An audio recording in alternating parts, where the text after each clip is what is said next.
This is TWiT. This episode of Tech Break is brought to you by ACI Learning. If your IT training isn't raising your team to its highest level, you need ACI Learning. Prepare for certification examinations with practice questions. Retake tests so you're ready before you take your exam. Fill out the form at go.acilearning.com/twit for information on a free 2-week trial for your team. So right before, we paused here, you mentioned guardrails, right? Because there has been some concerning activity, let's call it, surrounding AI. And most recently, I can think of one example where an eating disorder helpline had to end an automated chat program after something like 5 days because it started giving very alarming and damaging advice to people. So that's one. There's been many others, but if I start listing them, it'll take all day. But all of that said, AI isn't new, right? It's not new. There was a bit of pushback and some headlines a couple of years ago about Clearview AI, for example, right? AI-driven facial recognition.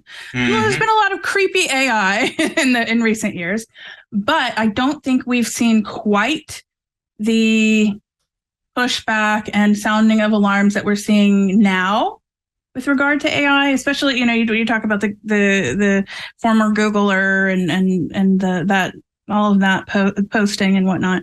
And what I'm wondering, where I'm going with this is, what was the point of inflection?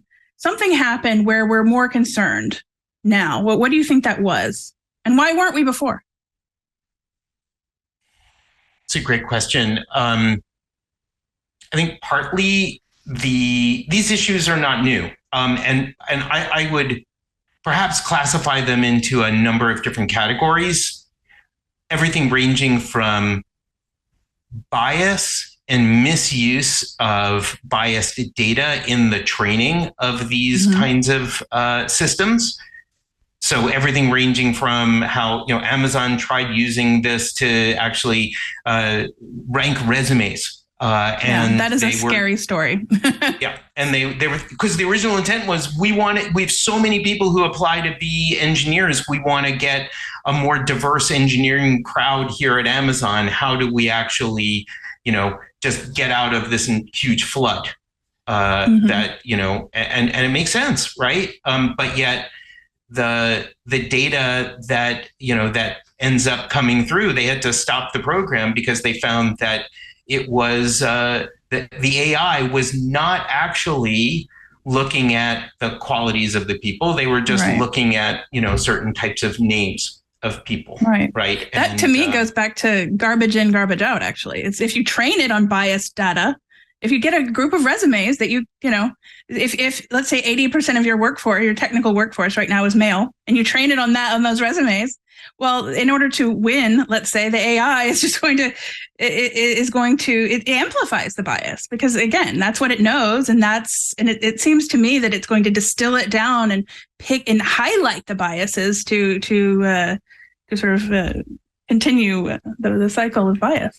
But I think what's also interesting is that you say, okay, well, what if we took names out? What if we were able to, to make some changes into the data that we're actually inputting into the AI, right? So I think that there's some room for opportunities here. And for example, the EU is just coming out with some very interesting laws and regulations around looking carefully about the bias that can often be an unintended effect. I'm sure that was not an intentional error. Not, yeah.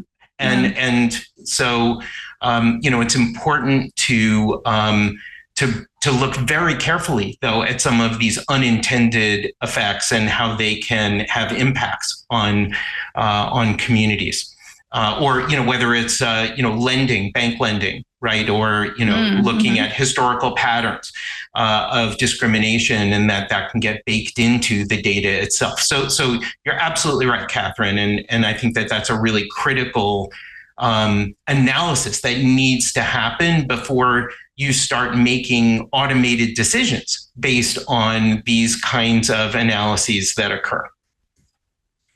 I think, secondly, there's the question of So what if you have a bad actor, right? So here, these are good actors, right? Like Amazon absolutely was looking at this and as a way to like help increase, diversity and so on. But now then you have a second set of threats that are, I would call the bad actor problem, right? Or the weaponization of artificial intelligence, whether that's in the political sphere, as we have already started to see people who are using generative AI to be able to, what people used to do with just Photoshop, right? But now you can make it sound like with deep fakes and voices. You can also now have AIs creating data that then is getting spouted by social media bots that are, promoting certain kinds of viewpoints and, certain kind of polarization, right? So this is the old, what if we put we had a death weapon, right? That, AIs could actually get pointed at. And, now you've got a problem where who decides what the AI is going to be used for? So that's a second set of threats that I think is very real and we need to be looking at very carefully. And then there's a third set of threats, which is I would call the superintelligence set.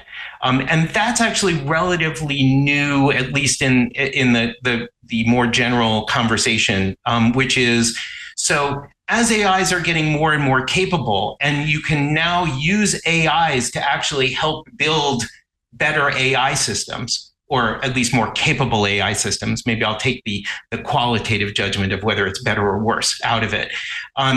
That only accelerates the growth, right? So when you look at what happened with, say, chess and with Go as systems, they started out by training them against the best human players and playing human matches, but then it very quickly realized that what we actually need to do is just teach it the rules of chess or the rules of Go, and then let it play against itself over and over and over again. And pretty quickly, it actually not only learned all of the rules, it learned how to win and lose, but it actually started playing, relatively quickly better than many of the human players and finding new strategies. But there were also these, what, they would call these use cases where, humans could give it a move that it had never seen before and it would immediately fall apart, right?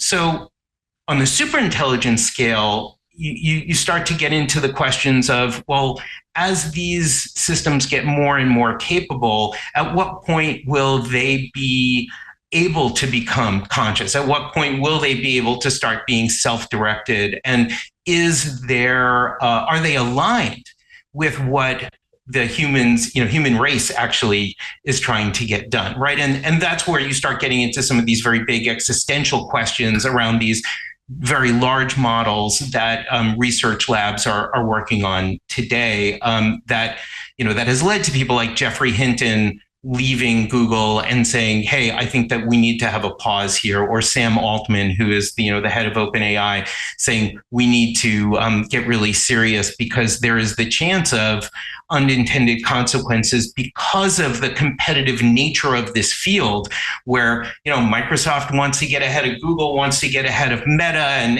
they all want to get ahead of China, and everybody is worried about the other, and so we're not thinking carefully about what some of the safety parameters are. And I think that all of these risks are very real, and they need to be thought carefully through and mitigated against in a way that we still have time. But this is an area where that promise, that area of excitement and promise that I've been talking about, needs to be effectively attenuated against some of these risks.